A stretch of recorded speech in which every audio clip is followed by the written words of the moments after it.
এবার একটি ছবি নিয়ে ব্যাপক আলোচনা তৈরি হয়েছে। আমরা তো আমরা তো সবাইকে নিয়ে কথা বলি, ভালো বলি, খারাপ বলি। আমরা কিন্তু একটা মানুষকে কাছের থেকে না দেখলে বুঝি না সেই মানুষটা কেমন। আপনারা দেখেছেন, আমিও দেখি, আমার চোখের সামনেও আসে কখনো যে আমার যেখানে দেখা যাচ্ছে সাকিব খান এবং তানজিন তিশা একটি হোটেল রুমে একান্তের সময় কাটাচ্ছেন। তানজিন তিশা অভিযোগ করেছেন এই ছবিটি নাকি সোশ্যাল মিডিয়ায় ছড়িয়ে দিয়েছে অপবিশ্বাস নিজেই, কিন্তু সেটি নিয়ে ভিন্ন কথা বলেছেন অপবিশ্বাস।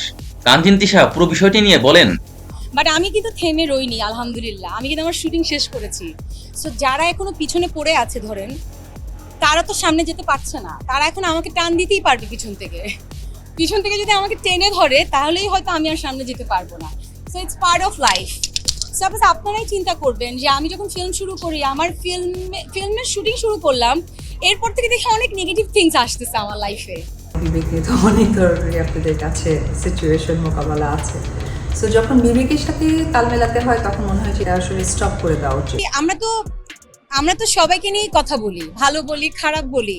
আমরা কিন্তু একটা মানুষকে কাছের থেকে না দেখলে বুঝি না সেই মানুষটা কেমন। সেটা আসলে আমি নিজে থেকে স্টপ করে দিয়েছি। আমি আমার কাজ করেছি, সো আমার কাছে মনে হয় যে it's part of life. You have to take challenge and you have to complete the challenge.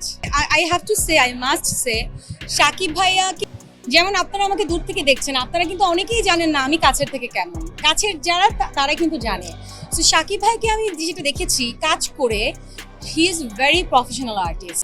So আমার কাছে এটাই মনে হয়েছে যে দূর থেকে একটা মানুষকে সহজেই জাজ করা আসলে উচিত না। সেটা জায়গায় আপনার নেগেটিভ থাকবে, আপনার পজিটিভ থাকবে। ইউ হ্যাভ টু চুজ, আপনি লেফটে যাবেন নাকি রাইটে যাবেন। আমরা কিন্তু আর্টিস্ট, আমরা কিন্তু মানুষ, আমাদেরও খারাপ লাগে, রাইট? আপনি বলে দিয়েছেন কিন্তু ইটস হিউমার। সো প্রথম দিকে আসলে সবারই খারাপ লাগে, এটা চিন্তা করতে আল্লাহ এটা কেন লিখলো, এটা সত্যি না। এখন আমি তো আপনাদেরকে জনে জনে ফোন করে বলতে পারবো না এটা সত্যি না, পারবো বলেন?